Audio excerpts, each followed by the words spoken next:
میرا بہنوئی جو ہے وہ اپنی بیٹیوں اور بیوی کے حقوق پورے نہیں کرتا، اللہ اس کو ہدایت دے۔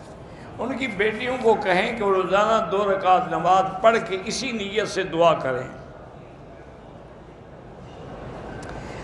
آپ نے ننھیال اور دودھیال گھر والوں کی اللہ سب کو خیر و عافیت نصیب کرے۔ طواف کی حالت میں بچے نے پیمپر میں اگر پیشاب کر دیا کچھ نہیں ہوتا، بس اس کو اتار کے دھو ڈالو، اب پھر طواف شروع کرو۔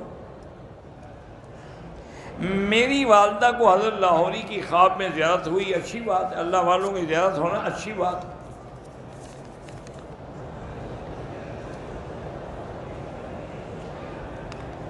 یہ بھی آپ نے پہلے پوچھا تھا کہ 3 عورتیں ہیں اور سب نے ایسے کیا کہ ایک ایک لٹ پکڑ لی اور فلاں کیا، ان کو دم پڑ گئی، ان کو بال پیچھے لے جا کے سارے کاٹنے چاہیے۔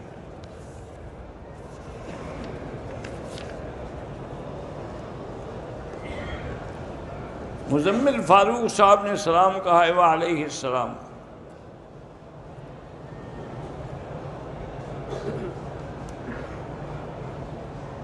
میری والدہ چل نہیں سکتی، میں طواف کراتا ہوں، اب مجھے تکلیف ہے تو میں نے کسی کو کہا، اس نے کرا دیا طواف، اچھی بات ہے، ٹھیک ہو گیا۔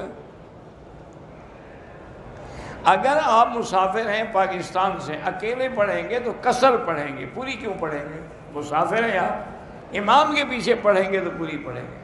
اور قضا نماز اگر سفر کی قضا ہوئی ہے وہ بھی قصر پڑھیں گے، اگر گھر کی قضا ہوئی ہے تو وہ پوری قضا کریں گے۔ اگر بندہ مکے میں رہتا ہے، مدینہ شریف زیارت کے لیے جاتا ہے، عمرہ نہیں کرتا، دم ہو گئی، لازمی بات ہے ان کو عمرہ کرنا چاہیے، مدینہ پاک میں میقات ہے۔ یہ بھی پہلے پوچھ چکے ہیں، آپ کیا کریں آدمی۔